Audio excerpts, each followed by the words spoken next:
გამარჯობა ჩემო ძვირფასო მეგობრებო, როგორც თქვენ ხედავთ და საინფორმაციო წყაროებიდან ამას ამჩნევთ, მდგომარეობა კრიტიკულად დამძიმებულია ახლო აღმოსავლეთში.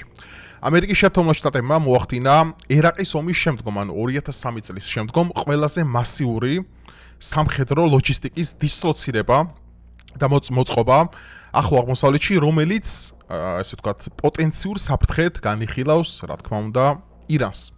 ეხლა ეს ისეთი კონფლიქტია, რომ ეს მარტო ირან, ამერიკა, ისრაელს არ ეხება. ეს მთლიანად გეოპოლიტიკური შეჯახება, რომელიც გავლენას ახდენს არა მარტო რეგიონზე, არა მარტო მსოფლიოზე, არამედ ჩვენზეც, ქართველებზე, მათ შორის, იმიტომ რომ ირანი ჩვენგან ძალიან ახლოს არის, გარკვეული სახის ურთიერთობები ამჟამად ირანის ისლამურ გუშაქთა კორპუსთან გაგვაჩნია, ბუნებრივია და ზოგადად ეს კონფლიქტი არ არის მხოლოდ რაღაცა რეგიონალური შეჯახება, ამაზე არის ძალიან ბევრი სახელმწიფოს შემდგომი ბედი დამოკიდებული. ამიტომ ძალიან საინტერესო საკითხია, მეგობრებო, თან მე მინდა შევაფასო ჰენრი კისინჯერის სოფლიო წესრიგიდან ამონარიდები, ძალიან საინტერესო, რომელიც განიხილავს ირან ამერიკის შეერთებული შტატებისა და ირან ისრაელის კონფლიქტის ანთროპოლოგიას 79 წლის რევოლუციის შემდგომ და ძალიან ღრმა ანალიზს შემოგთავაზებ ჩემი ხედვებს და გაგებებს, ასე რომ დაალაიქეთ მეგობრებო ვიდეო, გამოიწერეთ არხი, გაუზიარეთ ეს ვიდეო მეგობრებო, შეგიძლიათ დონაცია გააკეთოთ, რომელიც აღწერა შემითრებული და არხს განვითარებაში დაეხმაროთ. ასე რომ ეხა გადავიდეთ ამ ვიდეოზე.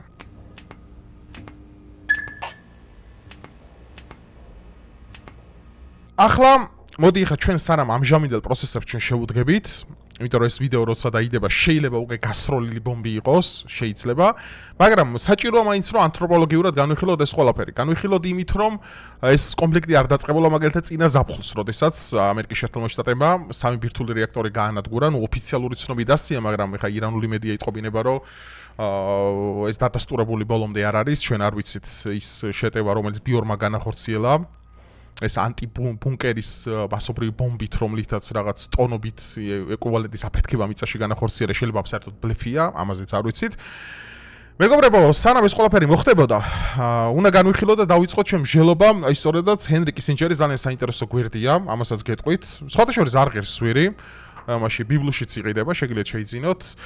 შეერთებული შტატები და ირანი დამოკიდებულება წესრიგისადმი, ძალიან საინტერესო თავი, რომელიც არის 212 გვერდზე და რომელიც განიხილავს ამ კონფლიქტის ანთროპოლოგიას. ეხლა და საიდან იწყება ზოგადად ამერიკის შეერთებული შტატებისა და ირანის დაპირისპირება, ეს ძალიან საინტერესო. იმიტომ რომ 79 წლამდე, როდესაც ფეჰლავების დინასტია მართავდა ირანს, მაგ პერიოდში ამერიკასა და ირანს შორის იყო საკმაოდ ჩვეულებრივი ცხოვრება. ირანელი ხალხი სხვანაირად ცხოვრობდა, არ იყო ისლამური შიიტური კანონები, როგორც ის დღეს არის და აბსოლუტურად განსხვავებული სურათი იყო. მაგრამ აქ ძალიან საინტერესო მომენტი. როდესაც რევოლუცია იწყება და აიათოლარი ხომეინი ბრუნდება ემიგრაციიდან ირანში, ძალიან დიდი მხარდაჭერა გააჩნია ადგილობრივი მოსახლეობის.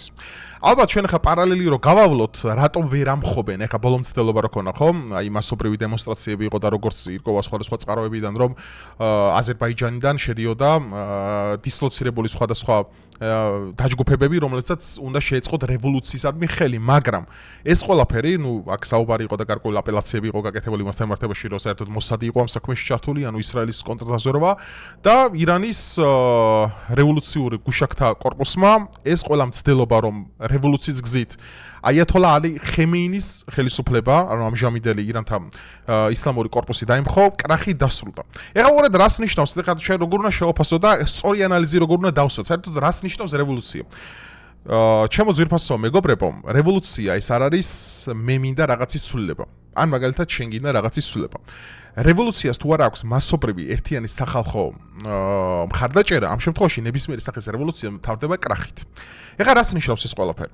ანუ ზოგადად დასავლური ხელწერა და მე ამაში ეჭვიც არ მეპარება, რომ ბოლო დროს დაახლოებით ერთი თვის წინ განვითარებული ირანში მასობრივი დემონსტრაციები და გამოსვლები, რომელიც ძირითადად მეინსტრიმ მიზეზად უკავშირდება იმას, რომ ფასების მკვეთრი გაზრდა გამოიწვია მთელს ქვეყანაში და ხელფასების დაწევა და ძალიან მძიმე ეკონომიკური მდგომარეობები შეიქმნა. მე აქ ვაყენებ ძალიან დიდ ეჭვს იმასთან დაკავშირებით, რომ ეს ყველაფერი იყო ხელოვნურად წარმოქმნილი იმისათვის, რომ შიგნიდან შესული ეს აგენტურა, რომელიც შევიდა დასავლეთიდან, შეერთებული შტატებიდან, მოიწყო ისეთი სახის გადატრიალება ქვეყანაში, რითიც აიყოლიებდნენ მთელი ამ ირანის მოსახლეობას. ეხლა რა მივიღეთ საბოლოო ჯამში? ხალხი გამოვიდა, მედია წერდა ესეთ რაღაცას, BBC, CNN, CNBC წერდა, რომ აი დაღუპულთა რიცხვია 20,000, დაღუპულთა რიცხვია 50,000. 60,000 უგზოუკლოდ გაუჩინარებული 100,000-ზე მეტი და სინამდვილეში რა მოხდა? ორკვირიანი ეს მძიმე რევოლუციური ტალღა ძალიან მარტივად გაუმკლავდა ირანის რეჟიმი. მარტივად იმაში ჩანს, რომ ჩატარდა კონტრ-აქციები ქვეყანაში, სადაც გამოვიდნენ მათ შორის ქალები, რომლებიც ახლა თქვენ მეინსტრიმ მედია მას არ განახერხებთ, იმიტომ რომ არ ჭირდება, იმიტომ რომ მეინსტრიმ მედიას მაინც ამერიკა აკონტროლებს და მხარდაჭერა გამოუცხადეს აიათოლა ალი ხემეინის. ეხლა უყურეთ მე რას მინდა ხაზი გაუსვა, ეხლა უყურეთ. მე ეჭვიც არ მეპარება, რომ ეს იყო კარგად ორგანიზებული დასავლეთიდან მოწყობილი, რომ დაემხოთ ირანის ხელისუფლება. მაგრამ როდესაც შენ არ გაქვს ხალხის მხარდაჭერა, რაც არ უნდა ცადო, რამდენი ფულიც მანდ არ უნდა ჩადო და რა საინფორმაციო პროპაგანდაც შენ ამისთვის არ უნდა გამოიყენო, კრახი და სულება ყველაფერი ხავ. ჩვენ შეგვიძლია შედარება ამ ყველაფერზე. მოვიტანოთ მაგალითად ოქტომბრის ამბები საქართველოში. ეხლა რა იყო მანდაც, ხომ? იყო დაგეგმილი რევოლუცია, ანუ ისტორიაში პირველად საქართველოში წინასწარ დაიგეგმა რევოლუცია, აი პაატა ბურჭულაძე და ქართველი ჩეგევარები რო გამოვიდნენ, რუსთაველის და პრეზიდენტის სასახლესთან რო გადაინაცვლეს და მერე მტირალა ჩეგევარა რო გაიჩითა უცებეს წინა მძღოლი დიდი და რაღაცა სულიანად ლაფსოსი დრო დასრულა ეს სასაცილო რევოლუციის ცდელობა. სადაც დაიჭირეს ბევრი ადამიანი, მაგრამ მაგამდე რო აგიღო შენის ფონი, რომ აი რეჟიმის დაქცევა უნდა მთელ საქართველოს, მთელი საქართველოს ქუჩაში უნდა იყოს, სინამდვილეში რა მივიღეთ? დაჭერილია დაახლოებით 100-მდე ადამიანი, ნუ საერთო ჯამში ვამბობ და ის რა ტალღასაც ელოდნენ, რომ აი გადაიჭედება რუსთაველის გამზირი, გადაიჭედება თბილისის მაგალითად ძირითადი ქუჩები, მოხდება პიკეტირება, მთავრობა ვეღარ განახორციელებს საკუთარ საქმიანობას, დასრულდა კრახით, რატომ? იმიტომ რომ არსებობდა ესეთი ნარატივი, რომ რევოლუციის გზით უნდა დავამხოთ ხელისუფლება, რაც ფარსი აღმოჩნდა. ხო, იმიტომ რომ რატო? თურმე ამ ქვეყანაში უდიდესი ნაწილი ასე არ ფიქრობს. ეს არის ფაქტი უბრალოდ, იმიტომ რომ ასე რო ფიქრობდეს, მაშინ ძალიან დიდი ტალღა იქნებოდა მასობრივი ხალხის ქუჩაში გამოსული. რა ის რას ნიშნავს? ეს იმას ნიშნავს, ეს იყო ხელოვნურად წარმოქმნილი გარკვეული ოდიოზური ძალების მიერ. აღარ ჩავღრმავდები, ამ ყველაფერზე ამაზე ნასაუბრები მაქვს უკვე. ასევე არის ირანში. ეხლა ამ ორ თემას რატო ვადარებ ერთმანეთთან? რა თქმა უნდა, არანაირ საკრალურ შედარებას მე ხელისუფლების შორის არ ვაკეთებ. ირანის ისლამური მუშაკთა კორპუსი აბსოლუტურად სხვა რეჟიმია, სისხლიანი. ეხლა საქართველოს ხელისუფლება მაგათთან შედარებით, რა თქმა უნდა, არის ანგელოზით ციდან მოვლენილი, რა თქმა უნდა, ხო? იმიტომ რომ საქართველოში მართლა დემოკრატიულად მიმდინარეობს აბსოლუტურად ყველაფერი და აი ამ დემოკრატიული ინსტიტუტებითა და რა ქვია, პროგრამები დაგებენ სწორედ ეს ოდიოზური ძალები ამ ბრჭყალებში არსებულ ოპოზიციურ ბრძოლებს. ეხლა უყურეთ რა ხდება. ანუ იყო ერთი მცდელობა, ეს იყო ირან-ისრაელის ომი დაახლოებით 1 წლის წინ, შემდგომ მოხდა ამერიკის შეერთებული შტატების ჩართვა და განხორციელა ირანის ბირთვულ პროგრამაზე პირდაპირ შეტევა, როდესაც დილის 5-ის ნახევარზე ამერიკულმა ბიორმა მიაყენა გამანადგურებელი დარტყმა სამ ბირთვულ რეაქტორს და შემდგომ უკვე იყო რევოლუციური ტალღის ცდელობა და სამივე მცდელობის დროს აიათოლა ალი ხემეინის ხელისუფლებამ შეინარჩუნა ძალაუფლება. ეხლა როგორი სახის სტრატეგია იქნება შეერთებული შტატებისთვის? ანუ რა სახის ალტერნატივა რჩება? რჩება ის ალტერნატივა, ანუ old school, ხო იცით ამერიკის შეერთებული შტატების old school-ი რა არის? ეს რომ მაგალითად განალაგებს ამერიკის შეერთებული შტატები მის მოკავშირე მხარეებში საკუთარ სამხედრო დაჯგუფებებსა და ლოჯისტიკას. ანუ დაახლოებით ეს როგორც იყო, ხა ჩვენ შევადაროთ, მაგალითად 90-91 წლის უდაბნოს ქარიშხალი მაგალითად ამერიკა ერაყის პირველი ომი, ხო? რა მოხდა?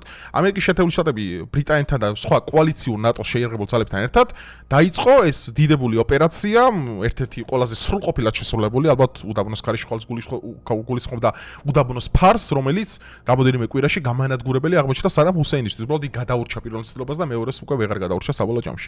ეხლა რას ნიშნავს? ამერიკის შეერთებული შტატები არის ოსტატი, როგორ დაგიწყოს შენ არაპროქსისეული ომი, ანუ პირდაპირ როგორ გადაგისხას გარშემო, რკალი როგორ დაგარტყას, როგორ აირჩიოს ბრჭყალებში არჩებული ჩაგრული ქვეყანა იმისათვის, რომ განთავისუფლოს შენ. აი მაგალითად ეხლა რას ნიშნავს? ეს ყველაზე დიდი ბლეფი ისტორიაში რაც არის ჩემთვის, ხო? სხვადასხვა ბატონ ჰენრი კისინჯერს ეს ყველაფერი ძალიან კარგად უწერია და მე გირჩევთ, რომ წაიგითხოთ და სხვა კუთხით შეხედავთ ამ ყველაფერს. ძალიან საინტერესოა მეგობრებო, 90-იანი წლების, ანუ უფრო მაქამდე არსებული 79-90-იანი წლების კუვეიტის მდგომარეობა, ნავთობით მდიდარი კუვეიტის მდგომარეობა ხა. მან ესეთი მიზანი იყო, როგორც ირკვევა, ხო, რომ ამერიკის შეერთებული შტატები შეშფოთებული იყო კუვეიტში არსებული ერაყის აგრესიით. ნუ კუვეიტი და ერაყი არიან, ვინც იცით გეოპოლიტიკა და ის მიხვდებით მეზობლები და მაშინ დაწაბულობა ჰქონდათ, მაგრამ აბსურდული მიზეზია ხა თქვენ წარმოიდგინეთ, რომ კუვეიტში არა ლეგიტიმურად შეიჭრა ერაყიო, როდესაც ერაყს მაქამდე ირანთან ომი ჰქონდა, იქ სხვადასხვა არაბულ ქვეყნებთან ომი ჰქონდა, ეგ არაფერი არ იყო, მაგრამ აი დიდარ კუვეიტს რო თავს დაესხა, ამერიკის შეერთებული შტატებმა უმალ გადასხა საკუთარი კონტინგენტები და დაიწყო ეს გრანდიოზული ოპერაცია.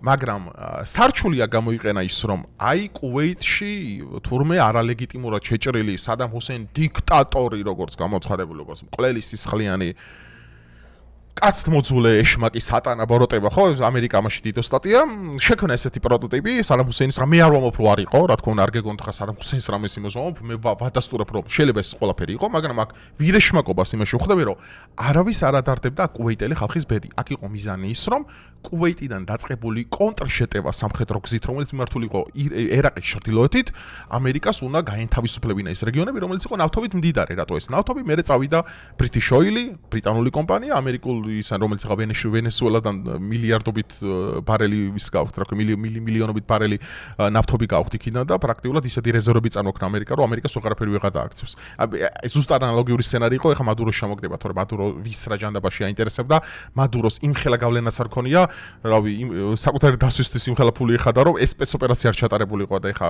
მადურო რო არაფერს საფრთხეს არ წარმოქმნა ეს ვიცით მაგრამ მაინც იმიტომ გააკეთეს ესე ჭირდებოდა თუმცა დიდო სტატები არიან ამ ყველაფერს მე ამ ყველაფერს ეხა გიხსენ თქვენ რომ ამ კუთხით დაინახოთ ყველაფერი რეალური მიზეზი რა არის ეხა უბრალოდ უდაბნოს ქარიშხალმა ჩვენ გვასწავლა ის რომ პირველი ამერიკა არის სუპერ სახელმწიფო ამერიკა არის ძალიან ძლიერი სამხრეთ ეხა მაგალითად ჰორმუზის სრუტეში ომანის ზღვაში სპარსეთის ყურეში ამერიკამ გადაისროლა დაახლოებით 12 დიდი სამხედრო ფრიგატი მაკედან 2 ბირთვული ავიამზიდი რამდენადაც მახსოვს ერთი იყო რიჩარდ ნიქსონი და ჰენრი ფორდი მე მგონი არ ვიცი ნუ ამას აბრაამ ლინკონი ერთი და მეორე იყო ფორდი მე მგონი მაგრამ ამას არ მნიშვნელობა 2 ბირთვული ავიამზიდი მესამეც ახლა შედის იქიდან რა ქვია ხმელთაშუა ზღვიდან და პრაქტიკულად 3 ბირთვული ავიამზიდი რო ალყაში ყავს ახლა შენ ირანი ეს ნიშნავს 3 ქვეყანასთან ერთად ბრძოლას იმიტომ რომ იმას იმხელა დამხმარე ფრიგატები, სუბმარინები, წყალქვეშანავები და იმხელა თელი ეს დიდი ეს პორცია სამხედრო ტექნიკა მოყვება რომ ჩათვალეთ მეგობრებო ერთ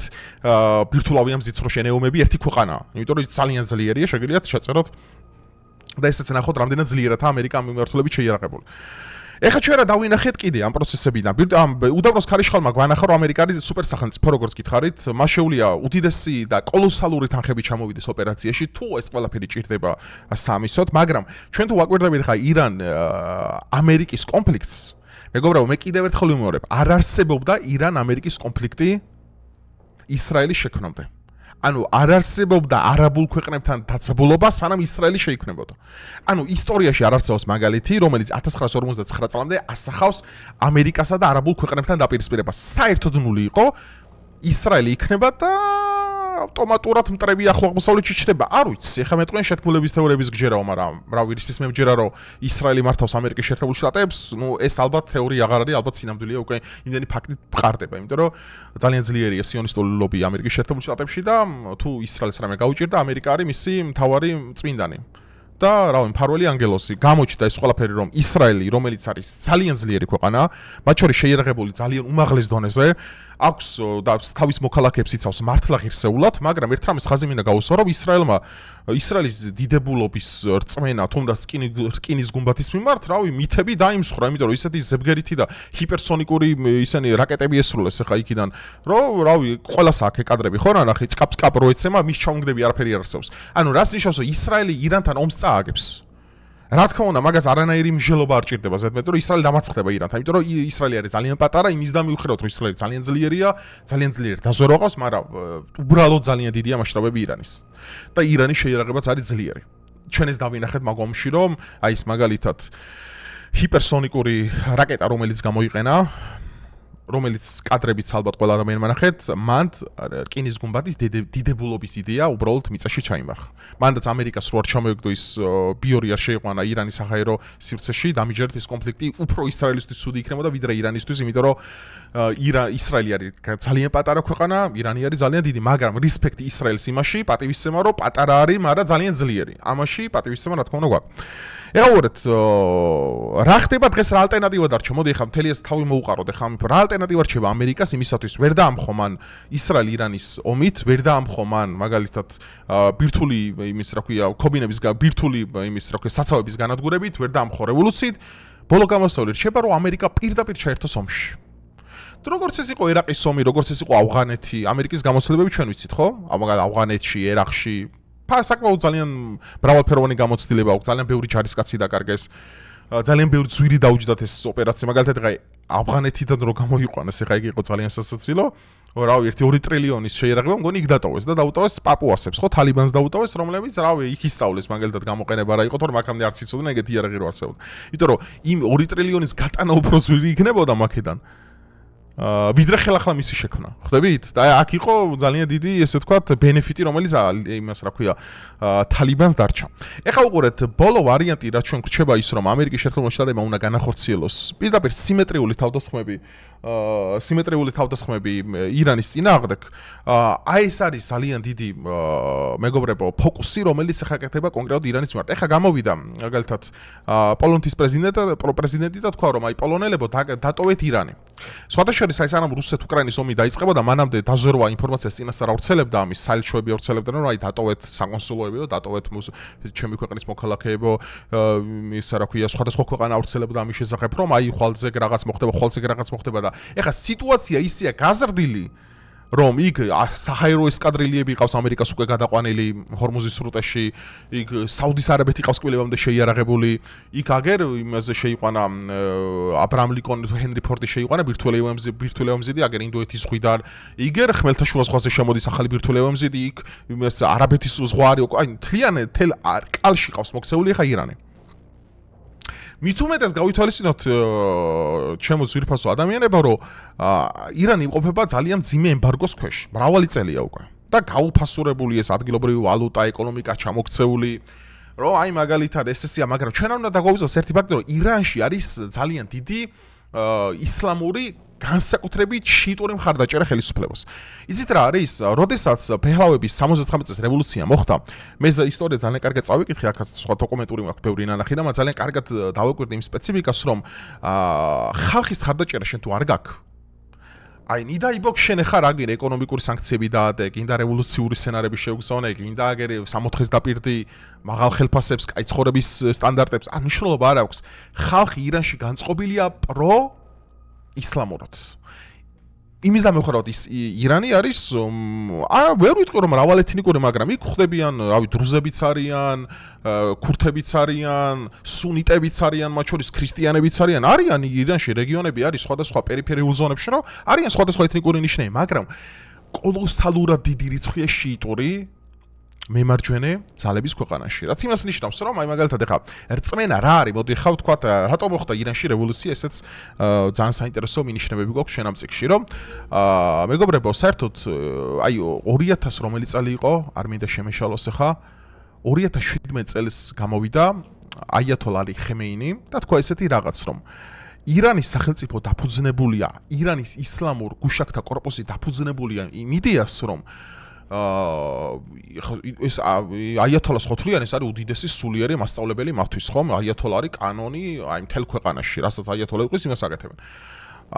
ხემეინიმ თქვა ესეთი რაღაც, რომ ჩვენი სახელმწიფო დაფუძნებულია იმ იდეას, რომ ირანში უნდა დაბრუნდეს მეჰდი. ეხლა ვინ არის მეჰდი? ესა ძალიან საინტერესო.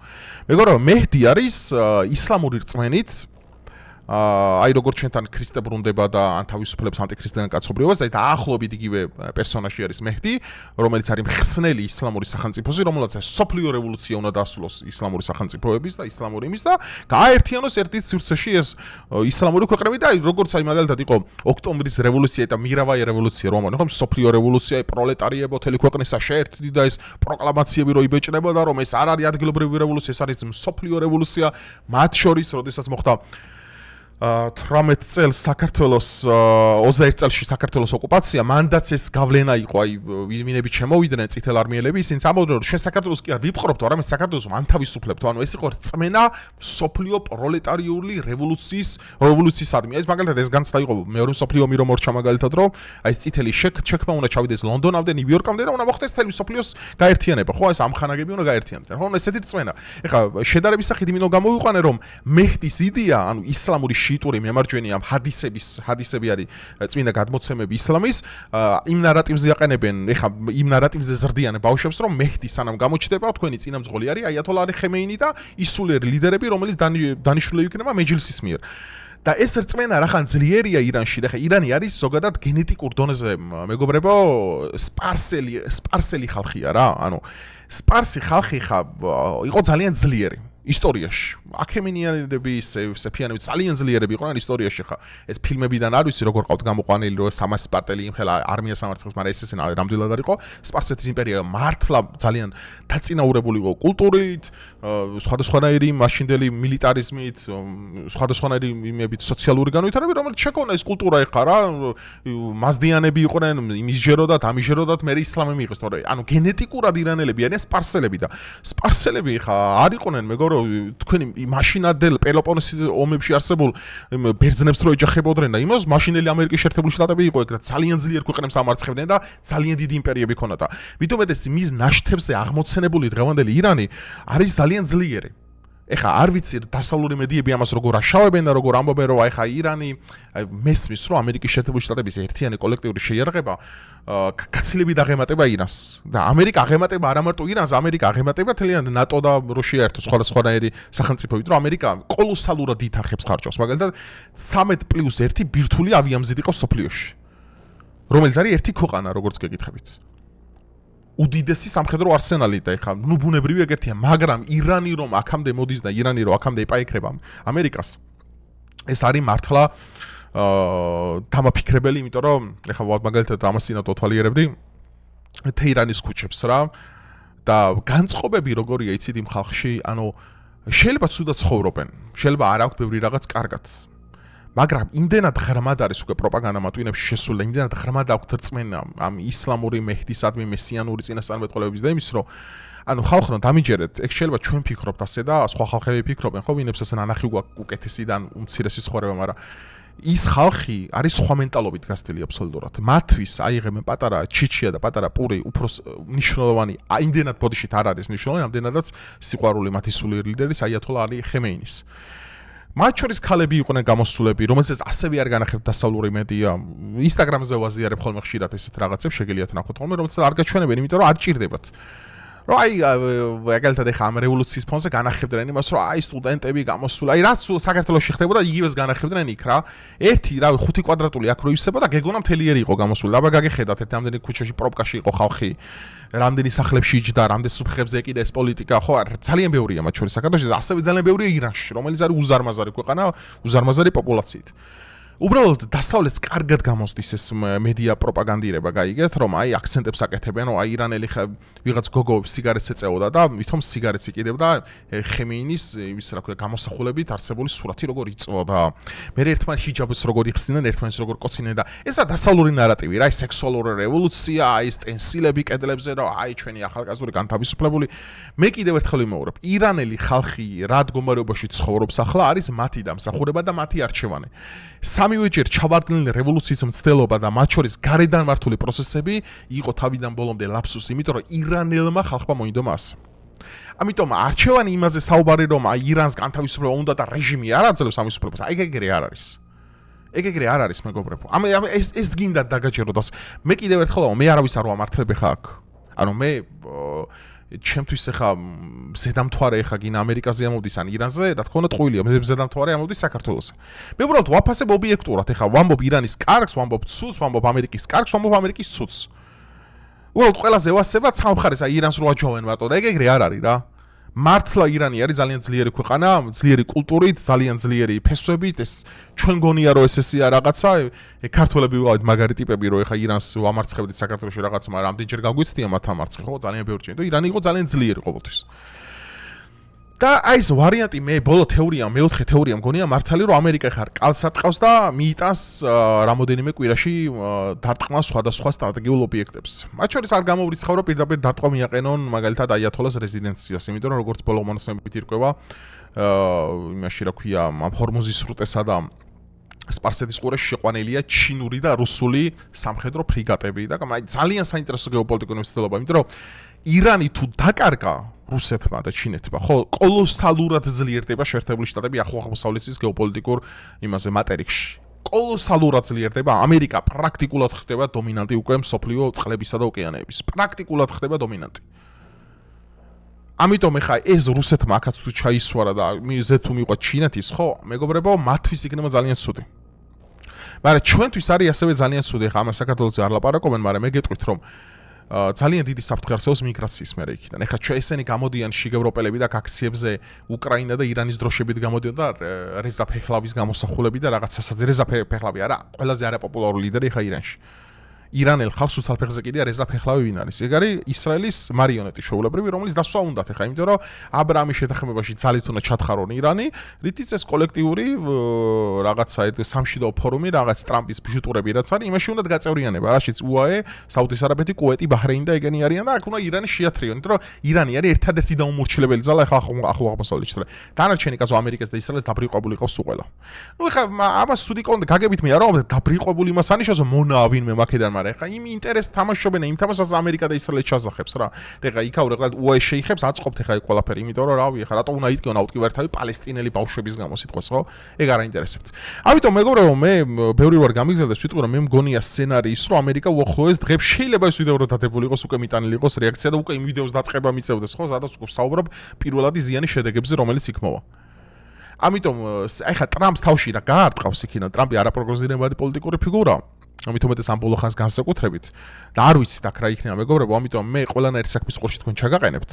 რამე სიახლე იქნება ხო იცით პოლიტიკა და ეს თემები ჩვენ დაინტერესებული ვართ ესეთ ტრენდული საკითხებით, მე ყველაფერს პერიოდულად მოგაწვდით რა თქმა უნდა. ამ ვიდეოს მიზანი იყო რომ ზოგადად სურათი დამეხატა ბოლო დროს არსებული პოლიტიკური პროცესებისა და მათ შორის ანთროპოლოგიური გაგებით 79 წლის რევოლუციიდან როგორი იყო ირანის მდგომარეობა სხვადასხვა სახელმწიფოებთან, რა არის ამერიკის ძირითადი ინტერესები ახლო აღმოსავლეთში და კონკრეტულად როგორ დაიჯახნენ ისრაელის სახელმწიფოს შექმნის შემდგომ არაბული ქვეყნები და ამერიკის შეერთებული შტატები ამ გეოპოლიტიკურ მატერიკში. რავი, მე ამ ვერსიას განვიხილავ რომ ამერიკა უკვე მიდის მეოთხე ვარიანტზე, ეს არის პირდაპირ სამხედრო იერიშის დაწყება და პირდაპირ სტრატეგიულ პუნქტებზე დარტყმა, ეს არის პირდაპირ ამერიკული ჯარისა და შეერთებულ ომში. ვნახოთ ეს რა იქნება, იმიტომ რომ ამერიკა ირანის ომით ჩვენ არ გვინახია მეგობრებო, ჩვენ ვნახეთ ამერიკა ერახში როდესაც შეიჭრა, ვნახეთ მაგალითად ამერიკა ავღანეთში როგორი იყო, ერთგანაც და მეორედაც იოლიგას ენება მას არ ქონია. ირანი მათთან შედარებით არის რა თქმა უნდა ძალიან ძლიერი, მაგრამ ის უნდა გავითვალისწინოთ, რომ ამერიკაც უფრო ძლიერია ვიდრე მაშინ იყო. ამიტომ გველის ძალიან საინტერესო პროცესები, სადაც ჩვენ ჩართულები ვიქნებით ბოლომდე.